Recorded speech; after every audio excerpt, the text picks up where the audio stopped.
예수님께서 백성들에게 주셨던 악한 포도원 농부의 비유는 그 메시지가 매우 쉽고 분명했습니다. 따라서 그 비유의 말씀을 들은 사람이면 누구나가 거기에 나오는 등장인물들이 누구를 가리키는가에 대해 잘 알 수가 있었죠. 포도원 주인은 하나님이셨습니다. 종들은 하나님께서 수세기에 걸쳐 이스라엘에 보내신 선지자와 제사장들을 의미했죠. 포도원을 경작하는 악한 소작 농부들은 누구였습니까? 바로 종교 지도자들이었습니다. 죽임을 당하는 주인의 아들은 예수님 자신으로 볼 수가 있죠. 이 비유를 들었던 백성들 가운데는 서기관들과 대제사장들도 있었습니다.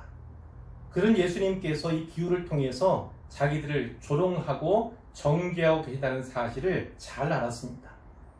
그들은 예수님을 즉시 잡고자 체포하고자 하지요. 그러나 백성들이 두려워서 실행에 옮기지는 못합니다. 자칫하면 소요가 일어나거나 밀란이 발생할 수 있기 때문입니다. 그러면 로마 당국자들로부터 책임 추궁을 당할 것이 두려워서 실행에 옮기지 못한 것입니다. 하지만 그들은 포기하지 않습니다. 대신에 방법을 바꿀 뿐이죠. 본문 20절에 보면요, 예수님을 로마 총독의 다스림과 권세 아래에 넘기려 했다, 이런 내용이 나오잖아요. 바로 그것이 그들의 목표였다는 거예요. 목표는 바뀌지 않았습니다. 변함이 없었어요. 그러나 이제는 기회를 엿보다가 예수님의 말씀을 책잡고자 합니다. 여기 책잡다 이렇게 번역된 단어가 있는데요, 이 단어의 원래 뜻은 야생동물을요 올가미로 포획하다, 이런 의미를 가진 단어예요. 한마디로 예수님을 잡기 위해서 예수님 앞에 올가미를 놓겠다, 이런 의미겠죠.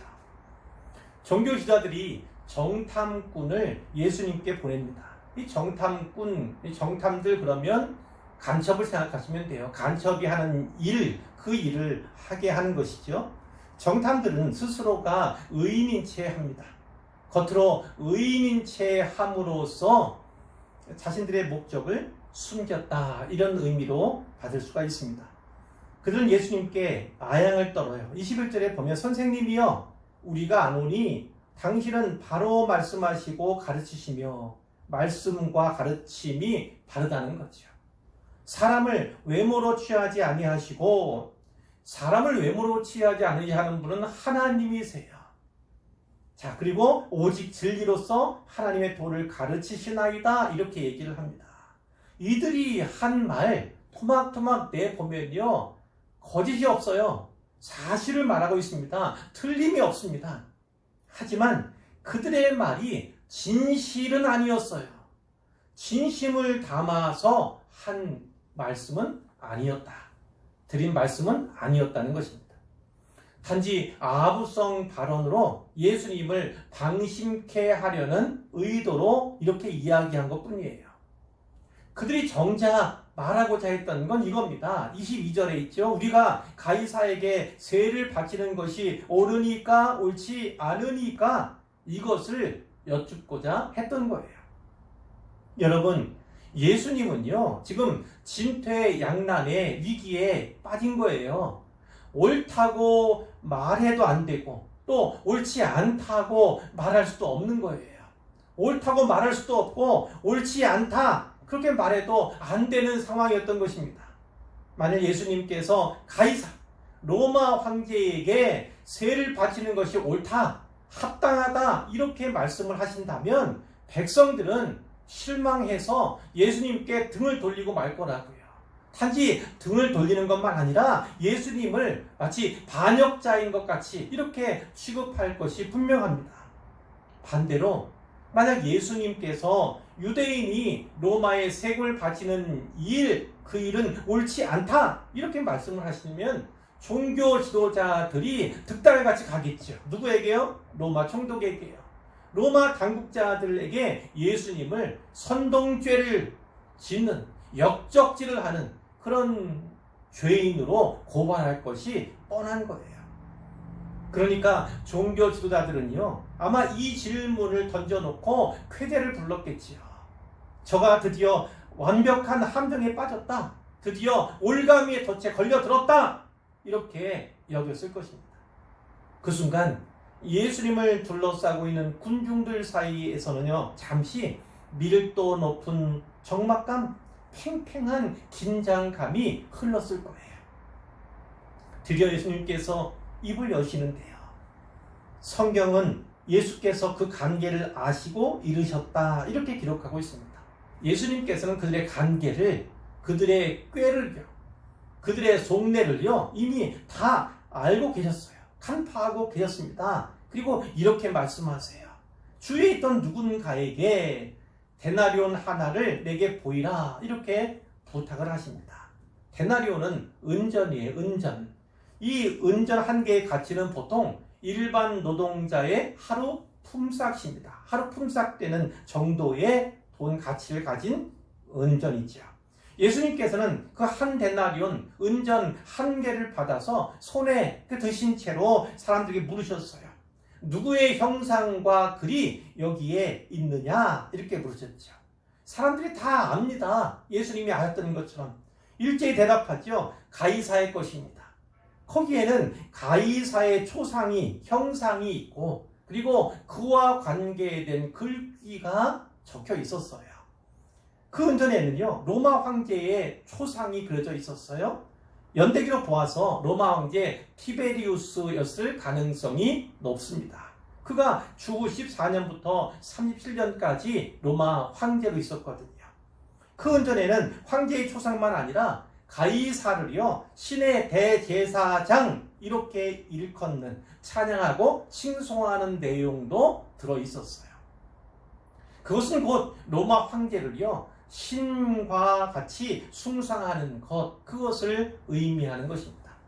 그러니까 하나님 여호와를요, 유일하신 하나님으로 받들었던, 섬겼던 유대인들은 그 사실을 받아들이기가 어려웠죠. 큰 반감을 가질 수밖에 없었습니다. 또 유대인들이요, 바로 이 데나리온으로 로마 정부에 세금을 내야 했던 거예요. 거기에다가 하나를 더 말씀드리자면 세리들의 횡포가 있었습니다.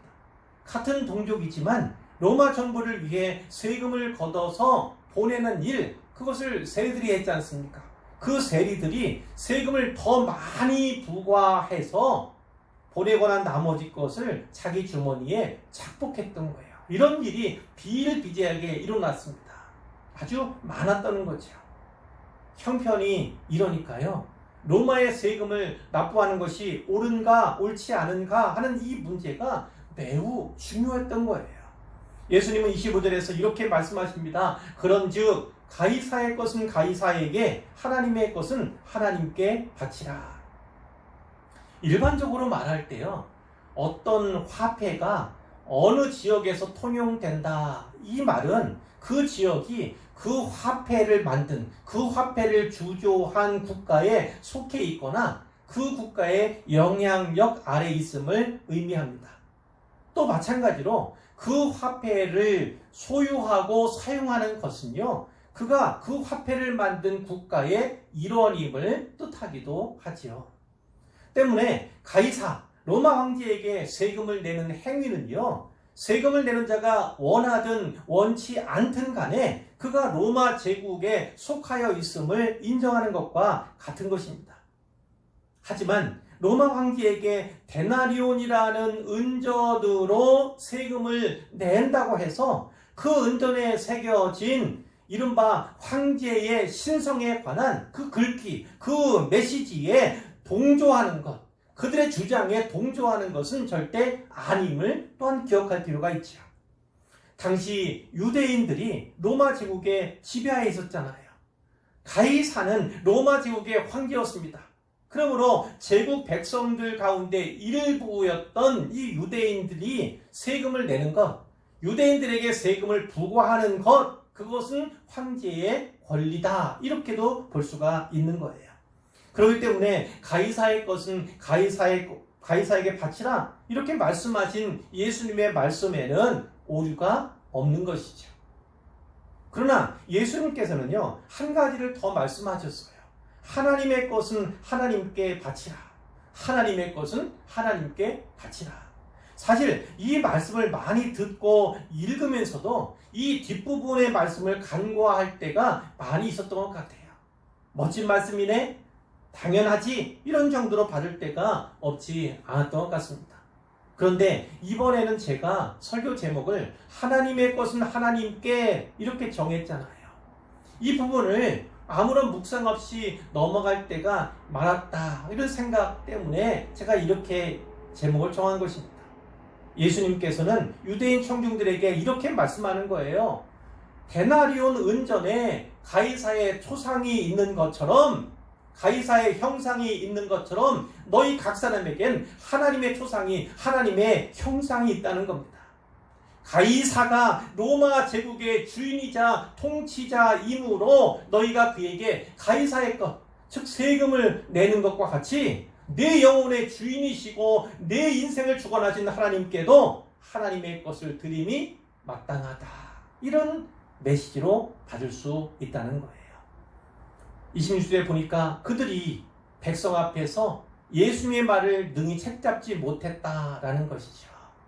예수님을 책잡으려 했지만, 그 말씀을 책잡으려 했지만 책잡을 거리가 없었던 거예요. 로마법으로 보더라도, 또 하나님의 율법으로 보더라도 책잡을 것이 전혀 없었기 때문이죠.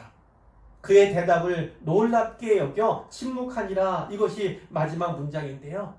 예수님의 지혜는 너무 놀라웠어요. 그들의 입을 다물도록 할 수밖에, 다물도록 하는 그런 능력이 있었죠. 그들은 침묵할 수밖에 없었습니다. 예수님께서는 대적들에게서 다시 한번, 또 한 번 승리를 거두신 것입니다. 자, 이 말씀을 통해서 잠시 더 묵상해 보고 말씀을 맺을 건데요. 예수님을 책잡으려 했던 자들이 예수님 앞에 와서 이렇게 물었습니다. 우리가 가이사에게 세를 바치는 것이 옳으니까, 옳지 않으니까? 이렇게 물었던 건 예수님 앞에 올가미를, 예수님 앞에 올무를 놓고자 했던 거예요. 하지만 올무를 놓았던 그들이 도리어 자기 올무에 갇히는 꼴이 되고 말았던 거죠. 그런 예수님을요, 로마 총독의 다스림과 권세 아래에 넘기려 했어요. 로마 총독에게 보내려 했다는 겁니다. 그러나 예수님께서는 그분 고유의 지혜와 능력으로, 또 그런즉 가이사의 것은 가이사에게, 하나님의 것은 하나님께 바치라, 이런 말씀으로 그들과 그들을 보냈던 종교 지도자들, 그들을 하나님의 다스림과 권세 아래에 가두었던 것입니다. 예수님을 함정에 빠뜨리려 했던 악한 자들의 시도를 오히려 강력한 교훈을 선포하는 그런 기회로 활용하신 거예요. 그 교훈의 내용이 어떤 걸까? 제가 몇 가지를 말씀을 드리면 이런 거죠. 하나님의 백성은요, 하나님과 세상 정부에 대해서 양쪽에 다 감당해야 할 의무가 있다는 것입니다. 그 의무는 합법적이다. 그것은 법적으로 타당하다는 것이 예수님의 가르침이에요. 가이사는 로마의 주인입니다. 통치자입니다. 하지만 하나님께서는 온 세상의 주인이고 통치자이시죠. 뿐만 아니라 그분은 인류 역사의 주관자이시고 모든 인생의 주인이시다는 사실을 우리가 기억하여야 할 필요가 있습니다. 가이사에게 가이사의 것을 바치는 것이 의무이듯이 하나님께는 하나님의 것을 바쳐야만 한다. 이 또한 의무임을 예수님께서 말씀해 주시는 거예요. 가이사에게 가이사가 정한 대로, 그리고 반드시 세금을 바쳐야 하듯이 하나님께도 하나님이 정하신 대로 반드시 바쳐야 하는 것입니다. 가이사가 큽니까? 아니면 하나님이 크십니까? 당연히 하나님이 크시죠. 가이사 로마 황제와는 비교할 수 없습니다. 그러니까 우선순위를 분명하게 명확하게 하라 하는 것이 예수님께서 우리에게 준 도전이기도 해요. 만일 그 두 권위가 하나님의 권위와 로마 황제와 같은 세상의 권위 혹은 세상 정부의 권위가 충돌하게 될 때 우리는 어떠한 선택을 하게 하는 것이 마땅합니까? 세상 정부에 대한 의무도 중요하지만 하나님에 대한 의무가 더 중요하다. 하나님에 대한 의무를 우선시해야 한다. 이것이 성도의 본분이다. 성경이 우리에게 이렇게 교훈해 주시는 것입니다. 사랑하는 성도 여러분, 여러분은 하나님께 드려야 할 것을 바치고 있습니까? 온전하게 반드시 드리고 계십니까? 하나님께서는 우리에게 많은 것을 맡겨주셨어요. 그 가운데 하나가 물질이지요. 그 물질 가운데 일부를 하나님께 돌려드리는 것. 성경이 교훈하는 대로, 성경이 말씀하는 대로, 하나님께서 성경을 통해서 주신 바대로 그렇게 드리는 것이 바르고 합당한 일입니다. 뿐만 아니라 우리 한 사람 한 사람에게 달란트도 주셨잖아요. 능력도 주셨습니다. 그래서 그 능력, 그 달란트를 잘 선용하는 것, 하나님의 영광을 위해서, 그분의 나라를 위해서 바르게 사용하는 것, 또 게으르지 않게 충성되게 사용하는 것, 그것이 우리에게 부여된 임무이자 의무이기도 한 것이죠. 또 하나님께는 우리에게 시간을 주셨습니다. 인생 사랑하는 그 날수, 횟수는 전부 다를 수밖에 없죠. 그러나 우리에게 주시는 시간, 그 시간의 길이와 또 짧음 혹은 길거나 짧음, 오래거나 또 그렇지 않은 이런 차이는 있을지언정 하나님께서 우리에게 주신 그 시간을 반드시 선용해야 하는 것, 하나님 위해서 사용해야 하는 것, 그것이 우리에게 부과된 것이죠. 이렇게 말씀드리자면 시간, 그리고 달란트, 또 능력, 그리고 하나님이 주신 물질, 이런 모든 것들 하나님께 반드시 바쳐야, 돌려드려야 함이 마땅한 줄로 믿습니다. 자, 이 질문에 대해서 하나님께 드려야 할 것을 드리고 있는가? 이 질문에 대해서 스스로 자답해 보시기를 바라요. 그리고 하나님의 것은 하나님께, 하나님의 것은 하나님께, 이 말씀을 우리 각자의 마음에 새기는, 깊이 새기는, 잘 박힌 복과 같이 새기는 그런 밤이 되기를 우리 주님의 이름으로 축복합니다.